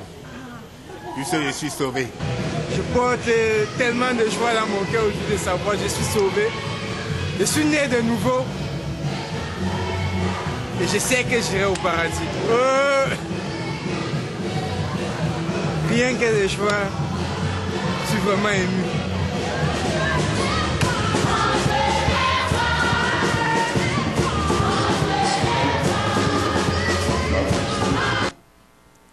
Alors là, nous pouvons voir comment est-ce que des gens sont sauvés sans qu'on leur ait demandé de prier après moi. Après la prédication, ils réalisent que le Seigneur vient de les sauver. C'est pas seule cette seule méthode que le Seigneur sauve. Il n'y a pas de méthode. Vous me direz certainement, pasteur Denis, tu exagères parce que comment tu peux dire qu'il n'y a qu'une seule méthode? Mais même pour venir dans ce monde, tous les hommes viennent par une femme. C'est une seule méthode. Il n'y a pas les hommes qui viennent par un homme ou bien quelqu'un qui tombe du ciel. Même Jésus lui-même, pour venir dans ce monde, est passé par une femme. Donc, ce qui fait que pour naître de nouveau, on emprunte tous le même chemin. Donc, c'est impossible de dire que je suis sauvé parce que j'ai décidé de suivre Jésus, parce que j'ai décidé d'aller à l'église, parce que j'ai décidé de donner ma vie à Jésus, parce que j'ai décidé de devenir une bonne personne, j'ai décidé à commencer à faire le bien. Toutes ces choses, c'est la volonté de la chair et on n'est pas de nouveau par là. Matthieu chapitre 7, verset 22, nous dit, plusieurs me diront en ce jour, Seigneur, Seigneur, n'avons-nous pas prophétisé par ton nom, n'avons-nous pas chassé des démons par ton nom, n'avons-nous pas fait beaucoup de miracles par ton nom? Mais la question c'est qu'il dit, alors je leur dirai ouvertement, je ne vous ai jamais connu, retirez-vous de moi, vous qui commettez l'iniquité. Alors bien-aimés dans le Seigneur est formel et il dit, retirez-vous de moi, vous qui commettez l'iniquité. C'est vrai que l'homme est un être qui est vraiment pluridimensionnel et qui aussi peut, à un moment donné, à cause du fait qu'il soit pluridimensionnel, son subconscient peut faire beaucoup de choses. Il peut entendre des voix, il peut avoir des choses, il peut faire certaines choses, ainsi de suite. Mais il y a aussi des choses qui sont vraies. Il peut prier et faire des miracles. Mais ici, dans le texte de Matthieu chapitre 7, verset 22, Dieu ne dit pas que non, retirez-vous de moi parce que vous avez fait des faux miracles. Non. Il ne dit pas que vous avez prophétisé le mensonge. Non. Il ne dit pas que non, vous dites des choses qui ne valent pas la peine. Non, non, non, non, non, non, non. Mais il leur dit, retirez-vous de moi parce que je ne vous ai jamais connu. Dieu ne connaît que ceux qu'il a engendrés. Et s'il vous a engendré, il vous connaît. S'il ne vous a pas engendré, il ne vous connaît pas. Donc, nous tous ici en Corée, nous connaissons qui est le président de la Corée. Mais, est-ce que le président de la Corée nous connaît? Non, il ne nous connaît pas. Alors, est-ce qu'on peut se lever pour dire, bon maintenant je m'en vais à la présidence parce que je connais le président? Non, vous ne pourrez pas entrer. Au contraire, les gardes vont vous dire, mais si vous voulez vivre longtemps, il faut rentrer chez vous. Mais, si le président vous appelle, il vous fera entrer. Donc, si on ne peut pas entrer comme ça ici à la présidence, à plus forte raison, comment est-ce que nous pouvons faire pour entrer au ciel? Pour entrer au ciel, il faut que Dieu nous fasse venir. On ne se lève pas nous-mêmes pour dire je m'en vais au ciel. Non, non, non, non, non, non. Non, c'est impossible. Alors, c'est la raison pour laquelle plusieurs vont venir et là nous avons des bonhommes qui viennent et ils ne voient pas la porte étroite parce que il est aveugle. Et comme il ne voit pas la porte étroite, il saute la porte étroite. Et Jésus lui demande, mais mon cher ami, comment tu es arrivé ici? Il dit qu'il prophétise et il chasse les démons. Non, mais c'est pas suffisant. Un autre s'amène, comme si ça ne suffisait pas, et il saute la porte étroite. Et on lui demande comment tu as fait pour entrer ici. Il dit que non, partout où tu as enseigné, j'étais toujours là. Alors un troisième s'amène, il saute également la porte étroite. Il dit que non, j'ai mangé et bu en ta présence. Tous ces éléments sont des éléments de la chair et le Seigneur dit, je ne vous ai jamais connu, vous qui commettez l'iniquité. Donc ça ne peut pas être par la volonté de l'homme que quelqu'un peut entrer également dans...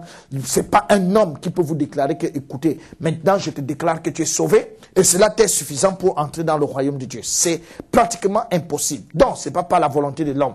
C'est non plus si quelqu'un a entendu une voix ou bien il a eu une vision. Je voudrais nous rappeler que l'âne de Balaam avait vu les anges et il avait même entendu une voix et il a même parlé.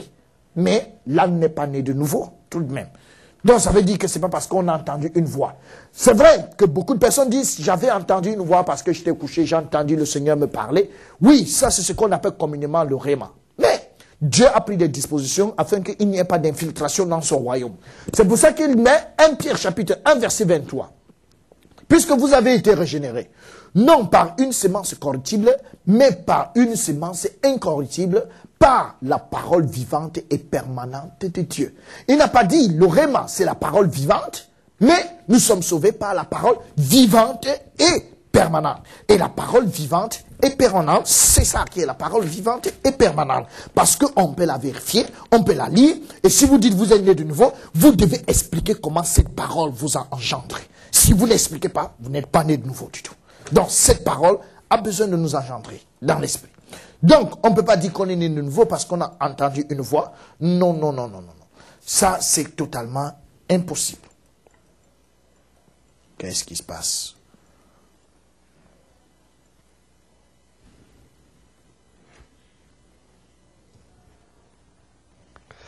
Donc, excusez-moi, j'ai un petit problème avec mon laptop. Voilà.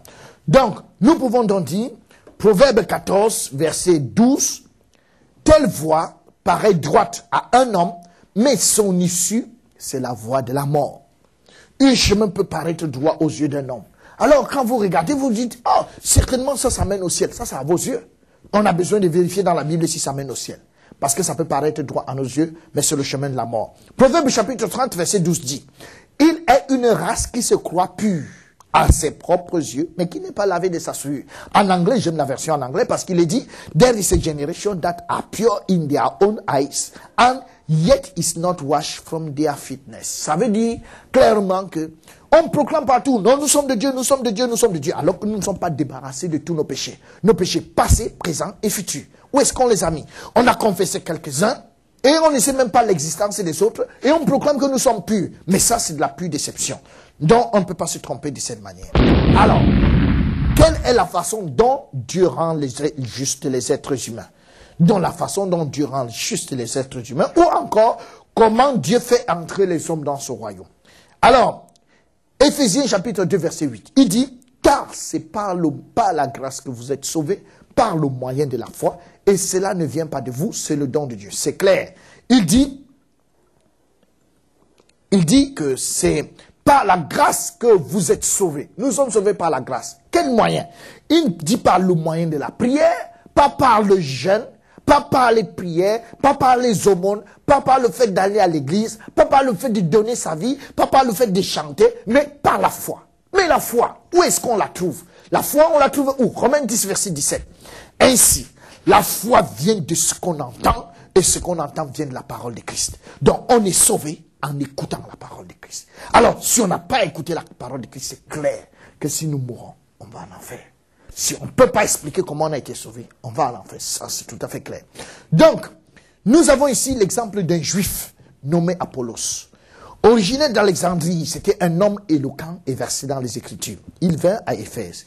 Il était instruit dans la voie du Seigneur et fervent d'esprit. Et il annonçait et enseignait avec exactitude ce qui concerne Jésus, bien qu'il ne connût que le baptême des chants. Alors, Apollos, dont nous parle la Bible dit que c'était un homme éloquent.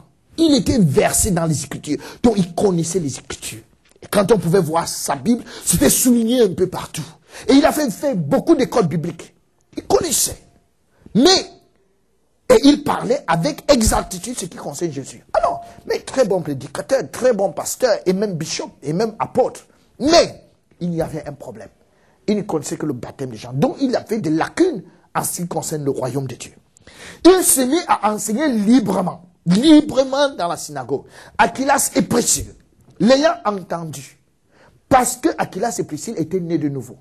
Alors quand quelqu'un est sauvé et qu'il est assis quelque part, même la prière de quelqu'un qui n'est pas sauvé, quand il entend, il sait que tu n'es pas sauvé. Donc ce qui fait que quand Aquilas et Priscille l'ont suivi, ils ont su que cet homme n'est pas sauvé. Ils l'ont récupéré à sa descente du pupitre et on l'a amené. Et on l'a fait asseoir. Et on a pris la parole. Et on lui a expliqué plus exactement la voix de Dieu. Et c'est en ce moment qu'il est né de nouveau. Par la parole de Dieu. Donc, bien aimé dans le Seigneur, c'est clair. Apollos, il était éloquent et versé dans les Écritures. Il était instruit dans la voix du Seigneur. Il parle avec exactitude de Jésus, mais pas sauvé. Et s'il n'est pas sauvé, il meurt, il va en enfer. Heureusement, Aquilas et Priscille étaient là. La deuxième des choses, nous avons l'eunuque éthiopien, Actes chapitre 8, versets 27 à 31. Il se leva et partit. Et voici, un Éthiopien, un eunuque, ministre de Candace, reine d'Éthiopie, et surintendant de tous ses trésors, venu à Jérusalem pour adorer, s'en retournait assis sur son char et lisait le prophète Ésaïe. L'Esprit dit à Philippe, avance et approche-toi de ce char. Philippe accourut et entendit l'Éthiopien qui lisait le prophète Ésaïe. Il lui dit, comprends-tu ce que tu lis? Il répondit, comment le pourrais-je si quelqu'un ne me guide? Et il invita Philippe à monter et à s'asseoir avec lui. Bien-aimé dans le Seigneur, nous avons l'eunuque éthiopien. C'est un adorateur. Jésus est déjà mort et il s'en va pour adorer le Seigneur. Il est fidèle et il ne peut pas comprendre la parole de Dieu. Il lit un texte quand il revient de son adoration, où il est parti adorer le Seigneur. Il lit un texte et il revient. Et ce texte parle d'Ésaïe, ce texte d'Ésaïe nous parle de Jésus. Mais il ne sait pas que c'est de Jésus qu'il est question. Il ne comprend pas les Écritures. Alors, Philippe lui demande, est-ce que tu comprends ce que tu lis? Il répond, non, je ne comprends pas. Comment est-ce que je pourrais si quelqu'un ne m'explique? Alors Philippe monte et commence à lui expliquer les Écritures. Et quand il lui explique les Écritures, ses yeux s'ouvrent et il est né de nouveau. Pourquoi est-ce que nous disons qu'il est né de nouveau? Pourquoi? Parce qu'ils avancent et ils voient de l'eau. Tout de suite quand il voit de l'eau, Philippe ne lui a pas dit que, écoute, voici de l'eau, est-ce que tu peux te baptiser? Non, ça c'est la manipulation. Il lui dit, c'est Philippe qui voit de l'eau. Il dit, mais voici de l'eau. Qu'est-ce qui empêche que je sois baptisé? Et Philippe lui répondit, si tu crois dans ton cœur, cela est possible. Il dit, je crois que Jésus-Christ est le Fils de Dieu. Donc, par les Écritures qui lui ont été prêchées, il croit que Jésus-Christ est le Fils de Dieu. Donc, par ces Écritures, il est né de nouveau. Bien-aimé, il était tout ceci, mais il n'était pas sauvé. Mais, grâce à Philippe, il va être sauvé. Acte chapitre 10, verset 2. Nous parlons de Corneille. Cet homme était pieux et craignant Dieu. Avec toute sa maison, il faisait beaucoup d'aumônes au peuple et priait Dieu continuellement.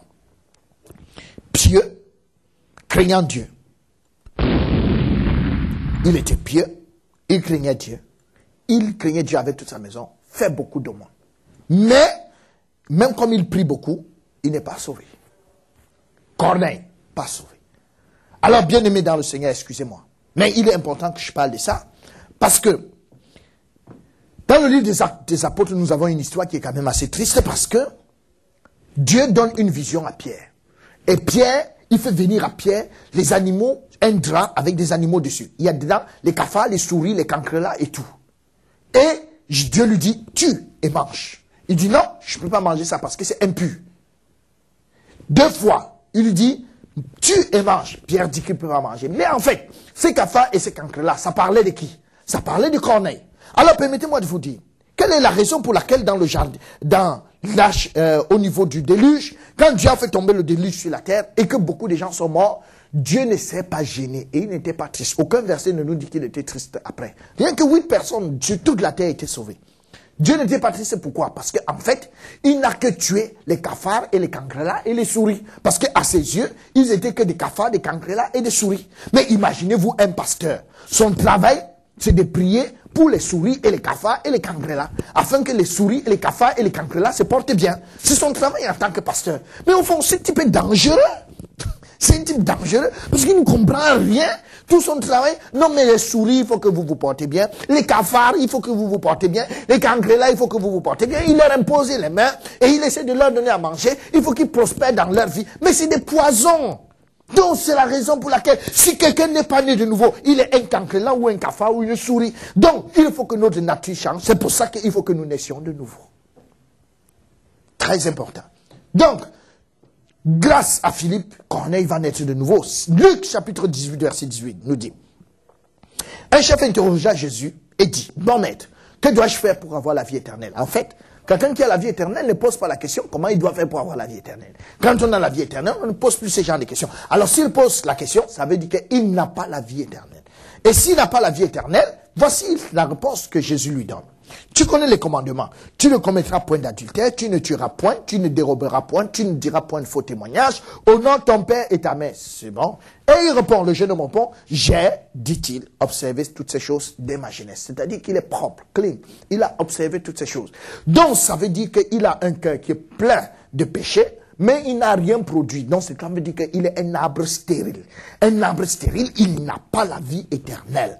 Donc, n'essayez pas de me dire, je suis né de nouveau parce que ma vie a changé. Même si votre vie a changé, vie changée ne veut pas dire qu'on est né de nouveau. Naître de nouveau, c'est qu'on est de nouveau par la parole. Donc, si seulement la vie a changé, même un braqueur, si on tue ses amis lors d'un braquage, lui-même peut décider qu'à partir de ce jour, il ne vole plus et il devient même pasteur. Ça ne veut pas dire qu'il soit né de nouveau. Donc, une vie changée ne veut pas dire qu'on est né de nouveau. Donc, ce jeune homme riche, il était jeune, il était sans avoir jamais commis de faute, mais il n'était pas sauvé. Donc, ça veut dire qu'on n'est pas sauvé par là. Alors, bien aimé, on est sauvé par la parole. Comme dit 1 Pierre 1, verset 23, puisque vous avez été régénérés, non pas une semence corruptible, mais pas une semence incorruptible, par la parole vivante et permanente de Dieu. Il nous a engendrés selon sa volonté, par la parole de vérité. Donc c'est la parole de vérité qui nous engendre. C'est elle qui nous donne naissance, afin que nous soyons en quelque sorte les prémices de ces créatures. C'est pour ça qu'en tant que prédicateur, il est dangereux, quand nous prêchons, de mêler la paille avec le froment. Il faut que notre prédication soit pure, afin qu'elle puisse produire la nouvelle naissance. Si notre prédication n'est pas pure, elle ne peut pas produire des nés de nouveau. Donc c'est pour ça que le Seigneur dit dans Jérémie 23, verset 28, que le prophète qui a eu un songe raconte ce songe, et que celui qui a entendu ma parole rapporte fidèlement ma parole. Pourquoi mêler la paille au froment, dit l'Éternel? Nous ne devons pas mêler la paille au froment. Dans Actes chapitre 16, 14, il est bien écrit. L'une d'elles, nommée Lydie, marchande de poupes de la ville de Thyatire, était une femme craignant Dieu. Et elle écoutait, le Seigneur lui ouvrit le cœur pour qu'elle fût attentive à ce que disait Paul. Donc, elle écoutait et le Seigneur lui ouvrit le cœur. Elle écoutait quoi? La parole. Et le Seigneur lui ouvrit le cœur afin qu'elle soit sauvée. Donc, bien aimés, nous n'avons que besoin d'écouter. Et si nous écoutons, le Seigneur par son esprit ouvre notre cœur et nous pouvons naître de nouveau. Et Actes chapitre 10, verset 44 dit, comme Pierre prononçait encore ces mots, le Saint-Esprit descendit sur tous ceux qui écoutaient la parole. Donc c'est en écoutant que nous pouvons être sauvés. Actes chapitre 26, verset 29, Paul répondit, que ce soit bientôt ou que ce soit tard, plaise à Dieu, que non seulement toi, mais encore tous ceux qui écoutent aujourd'hui. Donc, tous ceux qui écoutent aujourd'hui ont la possibilité d'être sauvés. Si on n'écoute pas, on ne peut pas être sauvé. Matthieu chapitre 13, verset 23. Celui qui a reçu la semence dans la bonne terre, c'est celui qui entend la parole et la comprend. Alors, il porte du fruit et un grain en donne 100, un autre 60 et un autre 30. Donc, bien-aimés dans le Seigneur, on est sauvé en écoutant la parole de Dieu. Dès qu'on l'entend et qu'on la comprend, on est sauvé. Et quand on est sauvé, on porte du fruit. Mais si on entend sans comprendre, on n'est pas sauvé. Et on ne peut pas comprendre sans entendre. Donc, quelle parole est-ce que nous avons besoin d'écouter? Quelle parole? Quelle parole? Luc chapitre 24, verset 27 dit, et commençant par Moïse et par tous les prophètes, il leur expliqua dans toutes les Écritures ce qui le concernait. Donc, cette parole doit venir de... C'est Jésus que nous avons besoin d'expliquer. Et pour expliquer Jésus, nous devons passer par Moïse et par les prophètes pour expliquer qui est Jésus. Parce que dans Jean 5, verset 39, il est dit, « Vous sondez les Écritures croyant avoir en elles la vie. Mais les Écritures rendent témoignage de moi, mais vous ne voulez pas venir à moi pour avoir la vie. » Donc, ce sont les Écritures qui rendent témoignage de Jésus. Donc, pour connaître Jésus, il faut passer par les Écritures. Et les Écritures, Jésus lui-même dit, pour s'expliquer aux disciples d'Emmaüs, il a commencé par Moïse et par les prophètes, pour connaître qui il est. Acte verset 28, verset 3 nous dit, et il lui fixait un jour, et plusieurs vinrent le trouver dans son logis. Paul leur annonça le royaume de Dieu en rendant témoignage et en cherchant par la loi de Moïse et par les prophètes à les persuader de ce qui concerne Jésus. Donc pour connaître ce qui concerne Jésus, on a besoin de passer par la loi de Moïse et par les prophètes pour pouvoir connaître.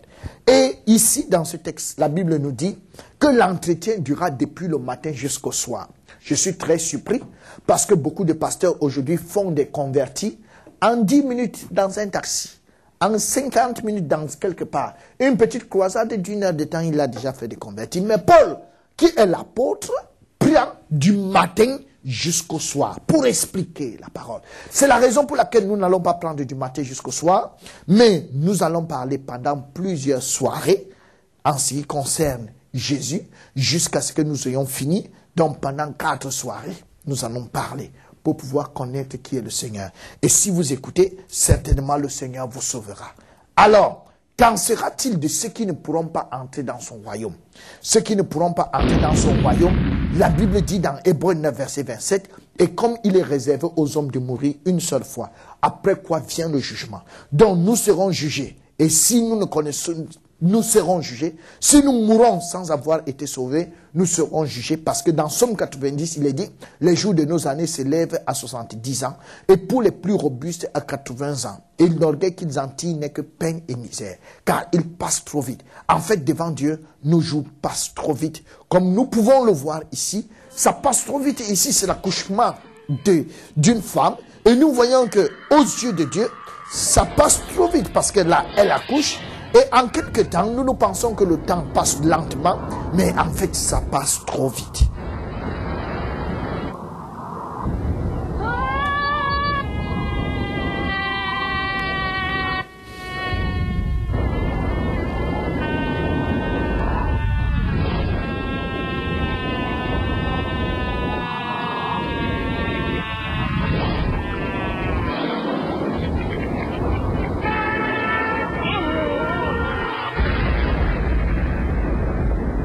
Alors ça passe trop vite.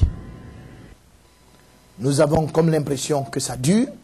Quand nous fêtons notre anniversaire, nous disons merci Seigneur parce que j'ai 1 an de plus. Mais le Seigneur aussi regarde. Et les anges disent c'est bon parce que pour ce monsieur ça fait 1 an de moins. Moins 1 an sur cette terre. Donc chaque jour qui passe nous rapproche du jour de notre mort. Et si d'ici que nous mourions, notre situation, nous n'avons pas changé de royaume, automatiquement nous irons en enfer. Et l'enfer, mes chers amis, le feu ne s'éteint point, l'on ne meurt point, là où il y a des pleurs et des grincements des dents, là où il n'y a pas de repos, là où on ne peut rencontrer les membres de sa famille, il est impossible de s'échapper en enfer. Or, l'enfer nous guette. Qu'en sera-t-il de toi?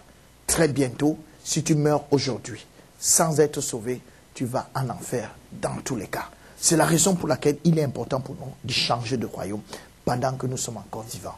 Je vous remercie pour votre attention. Nous allons prier. Seigneur, notre Dieu et notre Père, nous voulons sincèrement te bénir et te rendre grâce pour cette heure, ces moments précieux que tu nous as accordé, Seigneur, de pouvoir partager ta parole. Merci, Seigneur, parce que nous avons parlé du royaume de Dieu et de la nécessité de faire partie de ce royaume. Maintenant, Seigneur éternel Dieu, continue de donner gloire en ton nom pendant les jours qui vont suivre, afin que, Seigneur, nous puissions davantage entendre ta parole et qu'en l'entendant, nous puissions la comprendre et qu'en la comprenant, nous naissions de nouveau. Père éternel Dieu Tout-Puissant, nous comptons énormément sur toi afin que tu puisses le faire. Merci Jésus pour ce moment précieux. Dans le nom précieux de Jésus-Christ, j'ai prié. Amen. Amen. Kamsamida.